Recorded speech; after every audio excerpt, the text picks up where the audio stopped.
and I don't want to call anyone out, but I feel like I see a lack of that in the artist of he go to the church of a very controversial pastor who, you know, I think you know who it is. But the way he rap, the things he say in his songs is just questionable, and it's like, yo, like, should you really say that in your song as a Christian? Yeah. But then you go look back and see who his pastor is, and then see what his pastor done and what his pastor supports. Yeah. And it's like, so, and then we don't really have that much leaders in CHH. We have leaders, but the leaders are out doing their thing and they're not coming back. Right. You know, I think I totally agree. I think there's there is a lack of discipleship. I'm just thinking about a situation that I had to deal with. Excuse me, with two guys, and the situation was just crazy. You know what I'm saying? And it was like, you know, once I kind of just seen what was going on, I'm like, man, what we doing here? We supposed to be Christians. Like, I do agree that, you know, there's a lack of discipleship. People really not getting discipled. And I think sometimes what happened too, which is scary. Remember I sent you that video from the guy that he was talking about the Matthew 7:21 about the musicians. I think sometimes what happens, because the way we're gifted, we would tend to ride on our gifts. Like, if our gifts is gonna like get us over the hump and keep us going in this Christian walk, it can be a deception, because it's like you just riding off the gifts, but like your lifestyle is totally opposite of that. And I think, like you say, I do agree. I think that comes from lack of discipleship. Let me ask you this: what do you think? When it comes to discipleship, you know, far as yourself in your walk, how is that walked out, you know, with it? I mean, beyond the music. I mean, are you more conscious of, hold on, man, I really need to be living right if I'm gonna be talking to people about that? You know, what is that balance like for you? Or for one, I'm the type where it's like, okay, I want to be a real person with you. Now, I'm not going to sit here and just act like I'm all perfect. Yeah, like, right. I mess up. I slip up a lot of times. My dad could tell you. Hope he doesn't. But, I got you, bro. But where my conviction lies at, my boundaries, is that what you're asking? Yeah, I mean, like, yeah. I mean, I guess you could say bound. I'm just... like, if you're saying if there's a lack of discipleship, how important is it for you? How important is discipleship for you? That's the question. It's very important. Right.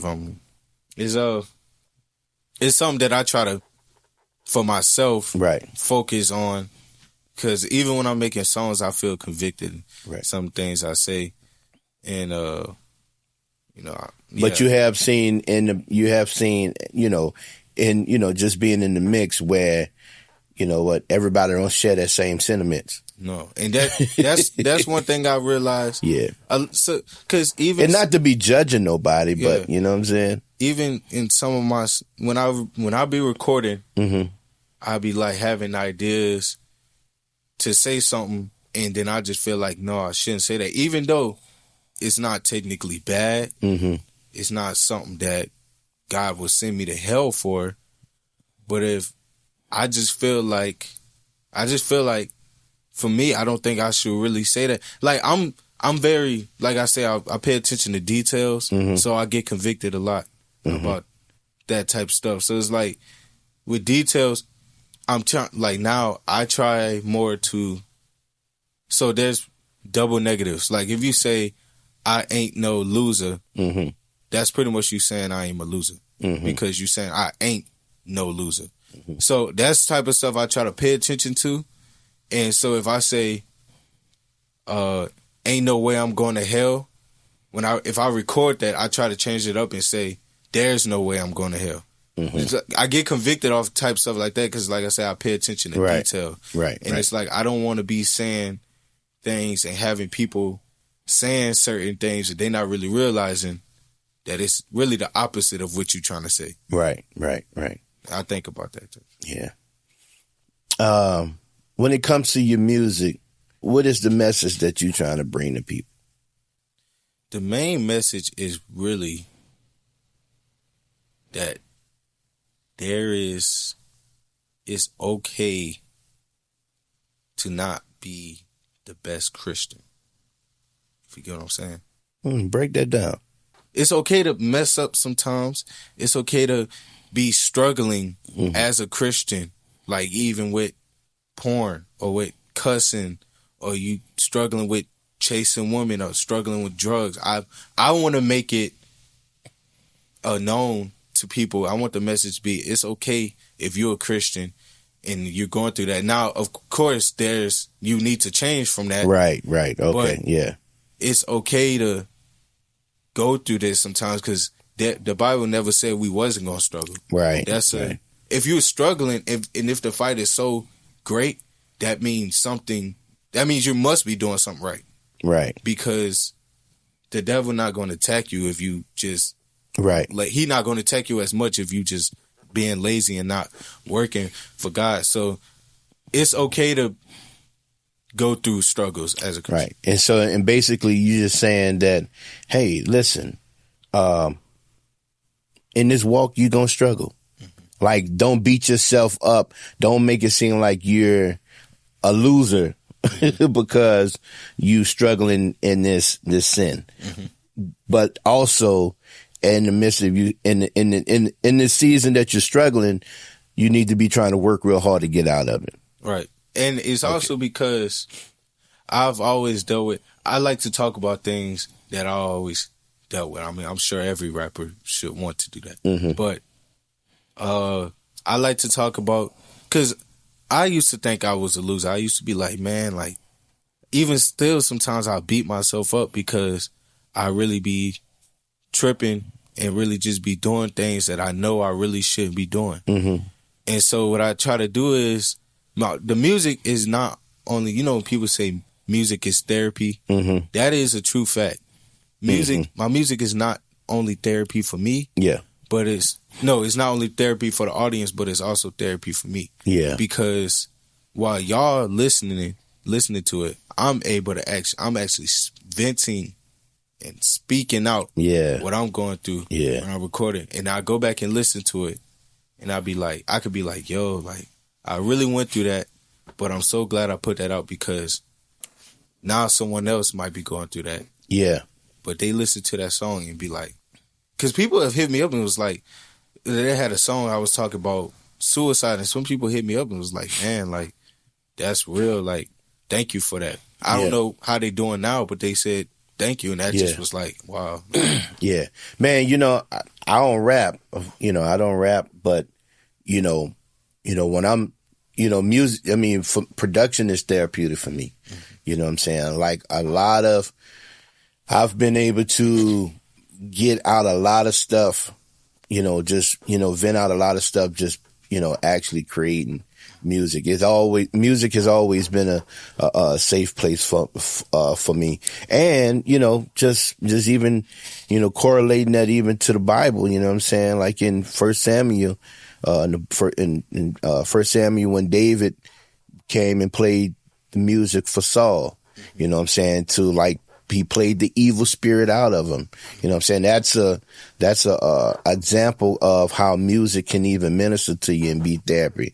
So go ahead. I was just thinking about that yesterday. No, not yesterday. It was, I don't know when, but it was really recent. And I was like, some thought to my head. I thought about that. And a thought came to my head was like, I want to be the musician that, what they said, David provoked the devil, or No, the evil spirit came out of Saul.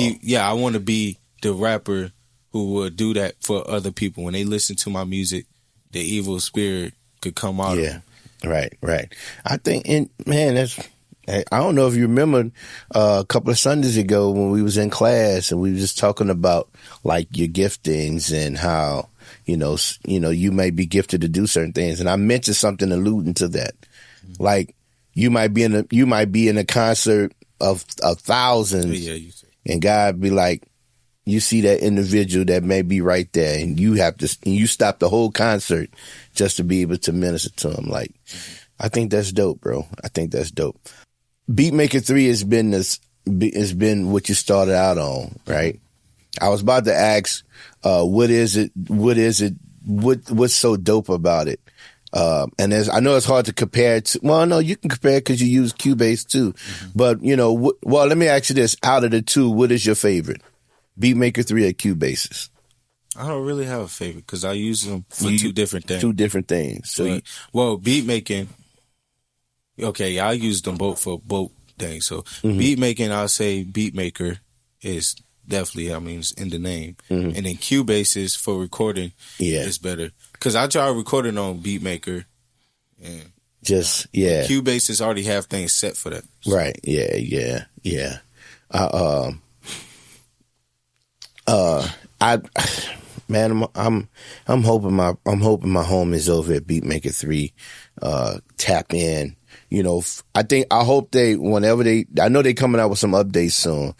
I don't know what they are, but I'm hoping that they're focusing on the recording aspect of it. Mm-hmm. I think the one up that Cubases have on Beatmaker 3, they got that Wave suite. You know what I'm saying? They got the plugins. Of course, you can bring in all your other plugins, but they have the Wave bundle in there, which I think is, even for the auto-tune. You know what I'm saying? Like that, the auto-tune that they have in the Wave bundle kit is dope. Mm-hmm. You know what I'm saying? So I don't know what their focus are, but I hope they focus more on the recording side of it. Where do you see yourself 5 years from now, son? I don't even know, because I really feel like Jesus gonna come back before then. But 5 years from now, because I don't want to do this music stuff forever. I feel like my plan is to already have settled down and have children and just take care of my family. Married and have kids. Yeah. Okay. That's good. So you'll be 22 at that time. Wow. Yeah. Yeah. You 17 now. Well, you pretty much 17. 5 years, you'd be 22. That means you got a lot of working to do. Man, for somebody that may be listening or watching and be like, yo, man, I'm really inspired by this young guy. You know what I'm saying? What would be some advice to somebody that wants to get into, the music? You know what I'm saying? What advice would you give to someone with the experience and expertise that you know? Make sure that it's something you really want to do, because it's definitely torture. It will be torture to you if you didn't like it, because it's definitely draining to me. And I'm a artist. I feel like I'm the best. So it's draining to me. So if I feel like I'm the best and it's draining to me, and music is not for you, it's going to be torture to you. Right. So you don't want to do that. So make sure it's something you genuinely want to do, and then make sure to just try not to be so caught up in what everybody else doing, but try to improve your sound. And then once you out there, because people gonna hit you up when they hear your sound and be like, yo, your sound is cool, I like it. Mm-hmm. So don't try to be so caught up in what everybody else doing. Start for yourself, or if you're in a group, start for y'all. Don't try to be trying to get these big old features already. Just start y'all, and then as y'all go up, as